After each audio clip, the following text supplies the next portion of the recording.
Yeah, Uprising looked very good in that first match. Leverage also hanging tough, but they're going to need to have eyes up the middle to keep Nate Schrader in check out here.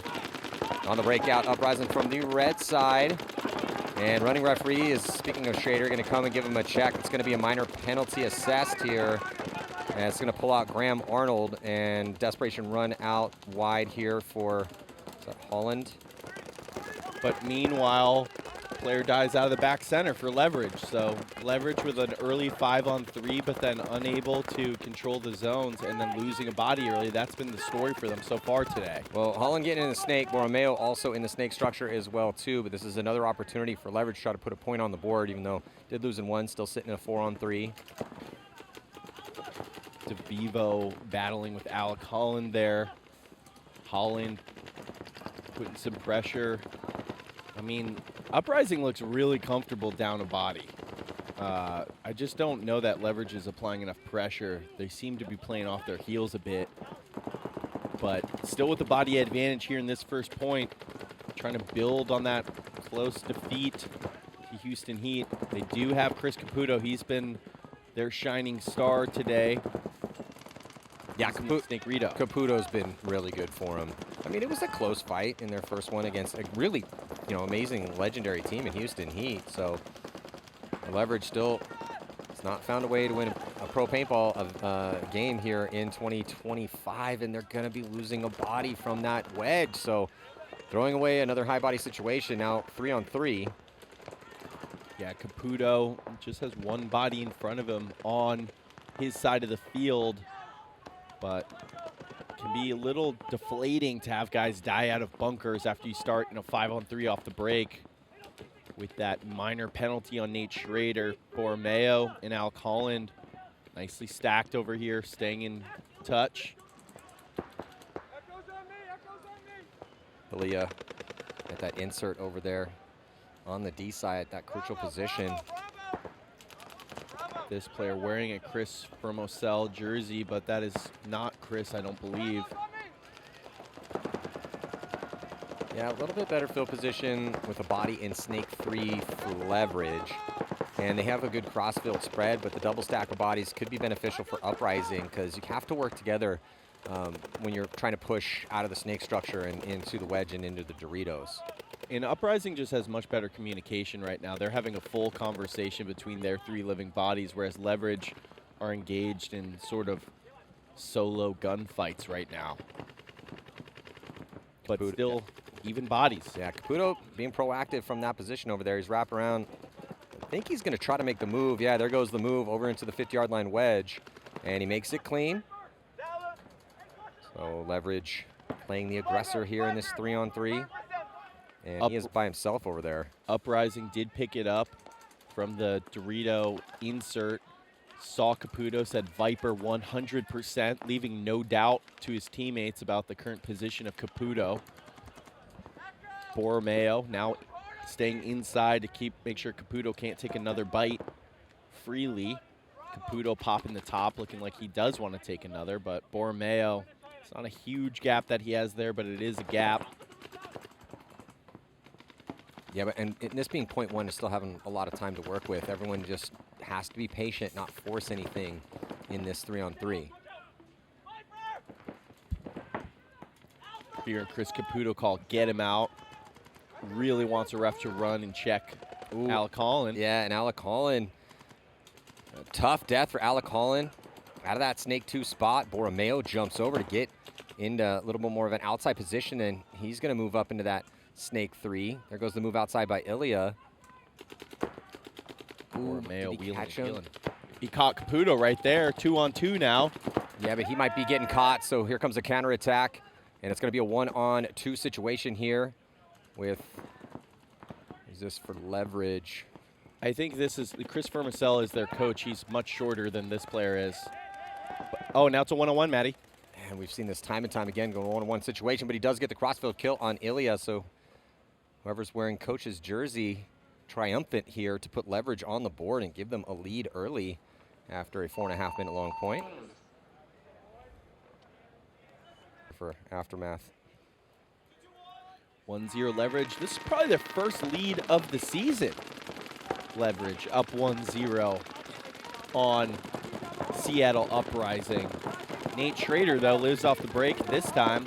He's in the middle, playing over the top of that mini brick. Matching the move is Leverage. So 5-on-5 breakout here. Yeah, I've seen a lot of these 5-on-5 breakouts, probably the most we've seen in years.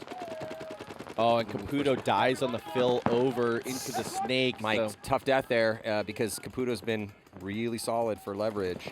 yeah, he's been doing the lion's share of the eating out here for Leverage. They do kill Graham Arnold, though, so 4-on-4 situation. Yeah, 4-on-4, neither team has much on the position. Slightly better with the snake wedge for Leverage. Yeah, I sort of feel like Uprising got bad comms because they're ripping they're ripping that 50 wedge, but there's no one in there. And Schrader pointing his kills DeVivo, I believe, out of that wedge. So now it's a 4-on-3. Brandon Domenico is who Schrader killed, so 4-on-3 advantage Uprising. During that, though, I think that's Ricky Moran who snuck into the snake for Leverage. Yeah, Uprising content to getting some gunfights with these guys, working out at least to give them a slight one-body advantage. But no real outside movement here for Uprising. Have not wanted to risk anything, just kind of pocketed it up. Nate is now going to go double up Borromeo to try to get into that snake. I'm coming that way, somebody said. I think Alec Holland looking to fill out to the snake side for Uprising. Yeah, he's not feeling any pressure. He's popping the top. He's looking over. He feels like he has a clean run, and he's going to get out clean. So triple stack of bodies for Uprising. Borromeo keeping Zach Moran, not Ricky Moran, in check on the snake side. Now Alec Holland getting into the snake. And then here comes Nate. Nate's going to get to the wedge. So Uprising, we asked for some offense, and we're getting it. Developing nicely on that top side to get into those crucial spots. So look for Alec to eventually make his way into that snake 3, the snake Rito over there. Yeah, and I also wouldn't be surprised to see Nate Schrader cut into the middle and look to come get DeVivo out of the middle of the field. You're up a body, Schrader, very proactive player. Up a body, you love a trade. However, Zach Moran has gotten into the snake Rito now for Leverage. He's got to contend with Alexander Borromeo's gun if he wants to take another bite. Yeah, Zach's still got a decent amount of paint, too. 3 pods on his back. Paint has been an issue unless you're Scott Stewart, because then you can just pick paintballs up off the ground. Just way too quiet, though, on Leverage's side of the field. It's a little quiet for Uprising as well, too. Now they're talking it up. Yeah, and Schrader and Alec Holland are just talking inside voices because they're close together, so they don't have to shout as much. Speaking of comms, Impact looked really good this morning, and I talked to Rainey Stanzik. Like, man, you guys look really good. What's the difference? Not that you looked terrible before, but it's like, man, we've been doing so many communication drills, and it's just like we're playing a different game out there right now. Communication drills are great. Require some creativity to put them together, but they really do pay dividends. Staying connected on the field so important at the pro level, at any level. Now Alec Holland getting into the snake Rito. Down to 6:38 here. He's just long, drawn-out tactical battles. He's so careful on your zones, on your gunfights. Zach Moran on an island for Leverage here in Snake 3. And getting a look at Uprising here on your screen. Yeah, Uprising lost track of him for a second, Zach Moran, but now Nate Schrader knows exactly where he is. This 4-on-3 situation. Yeah, so look for Alec to eventually try to get across to that wedge. Zach has to be very careful, because if he dies and no one comes off from Uprising, it's going to put Uprising in a real big situation, because then Ilya is going to be able to have the side to himself. Alec Holland went into that 50 wedge for Uprising. I'd like to see this Dorito player, number 7 for Uprising. He just switches his gun. It looks like he wants to get to the outside now. So Uprising taking their time. Don't want to throw the high body advantage away. Nate Schrader popping the top a bit. Uprising has always had punch, and they've always been able to save things in the scramble, but I like this new version of Uprising where they've been trying to play the slower game, quote-unquote, a little bit more. But the more they do that, the better it becomes, and it just gives them a lot of options in how to play different layouts. So yeah, certainly in a layout like this, the old Uprising would really struggle, I think. But with the additions of Schrader, the Alec Holland, and Mark Miterman coming on for them, although we haven't seen much of him today, just a different team. Yeah, well, they're also getting a lot deeper, and they're going to get that kill. So Alec Holland making his presence felt on that snake side, popping the top from the 50 wedge and trying to figure out best angle for these last 2 kills. Ilya's going to move up. He's going to get some forward progression, and now just leaves Zach Moran, and he's going to get taken out too. So just talked about this. Patience, let the play develop. Eventually they're going to have to load, run out of paint, drop lanes. You make those moves and just wait it out when you have those high body situations. You want to be looking for the moves, but you do not want to force them. So Uprising going to tie this one up. Yeah, and great job, Alec Holland. He started that point in the back center, and the situation called for him to be the one on the snake side, and he answered the call very casually. Nicely done. Well, he wanted to add some style points after missing the count, so nicely done, Chris. Jumping back into this next point, tie game right here, under 5 minutes to go, is going to be Uprising or Leverage. This would be Leverage's first win, and they need it desperately at this point in time. Not only to stay in this match, but to get out of the bottom of the Pro Division, sitting currently 20th with 2 last place finishes.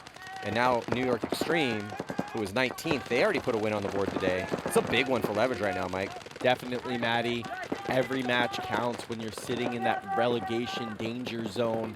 5-on-5 breakout out here for Leverage and Uprising. Uprising developing much more nicely, though. Already in the Snake 2. In the wedge now. Alexander Borromeo joining the action in the Snake 2. Yeah, Miterman going to hit the deck, crawl up put his mass basically in the blades of grass to get to that spot. Referee is going to dive in to check out Borromeo.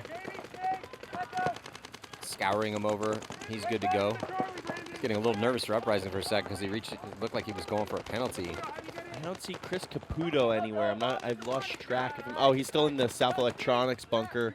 He's a small guy, and normally see him in the Snake Burrito by now, but 5-on-5. Might have bounced Borromeo. Tie game. I know there's still 3:15. Well, coming up on 3:15 on the clock, but with a 5-on-5, with the way that this is kind of shaken out, if Leverage can get a little penetration, get on that snake side, we could see an overtime point here. Yeah, normally we would say this is the point. Someone has to get it, but in a 5-on-5, although Nate Schrader, can see that he wants the action. He comes forward. I think he shoots nobody and then retreats. Saw Chris Caputo go through his gun and then retreated, although going to lose Alec Holland is Seattle Uprising, so 5-on-4 for Leverage. Don't see a lot of those deaths out of Alec Holland these days, so that's a great kill here for Leverage and a little mistake for Alec Holland. Uprising now down a body. Leverage, golden opportunity. Uprising controlling more of the real estate though, but Caputo able to get into that Snake 2 position. That's what we were asking for, and we got it. Spread the field a little bit. It seems like he thinks that Miterman is further up the field than he is, though. He was keyed up on his own Dorito there. I think he just got corrected by his boy in the back center. Yeah, good comms. I heard caution R China. Leverage now they figured it out. Yeah, Leverage going to push another body. Like to see 2 in that snake side. Now down under 2 minutes to play. Still a 5-on-4 situation here in favor of Leverage, and there goes that other body into the snake for Leverage. Yeah, 5-on-4, not an easy close by any stretch. Well, Caputo's been content to hang out at Snake 2, and I think he's going to try to move up here pretty soon. They're running out of time to utilize this one-body advantage. Yeah, so they had called caution R China, meaning their brick. Thinking it was Nate Schrader, but Nate Schrader had retreated. Now that Caputo knows that. Schrader is totally dedicating his gun towards Caputo. Miterman fighting mightily in the middle, try to bully his way into the wedge, and he's going to get clipped. So another mistake here from Uprising puts him in a 5-on-3 situation with 1 minute and 8 seconds left to go. Awesome job by the Leverage player in that mini wall. Miterman put him in, but he popped the top and shoots him in transition. Oh, but then gets shot. So now a 4-on-3 advantage Leverage under 1 minute to go. Ilya was thinking about making a move to get outside wide on the D side, or is that, oh, it's Graham Arnold. Graham Arnold was thinking about it, but gonna be content to hang out at that Aztec. And here comes a big move up the middle to drop the hammer on Nate as he's loading. So perfectly timed here, a bit lucky on the timing, and it worked out great.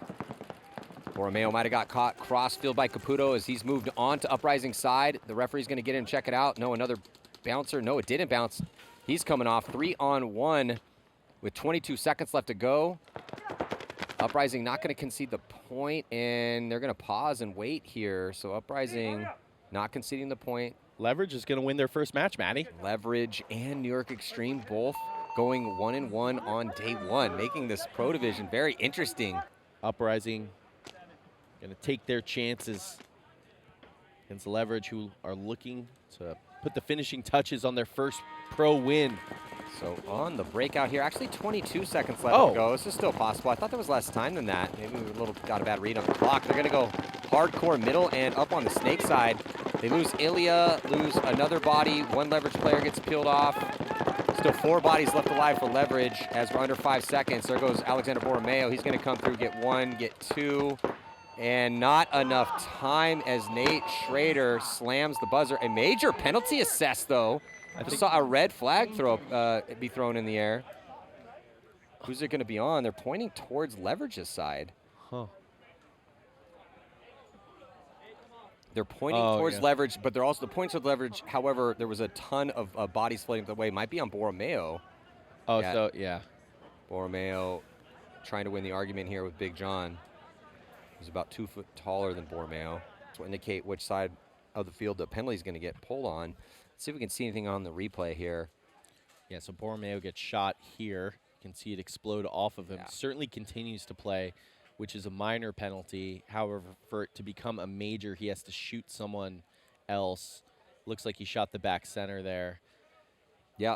His case was that he doesn't shoot this player, Travis Baskin, which I don't think he does. That's why Trozen's reversing it right there just to see. But still, Borromeo, if he shot that back center or the South Electronics can, qualifies for a major penalty.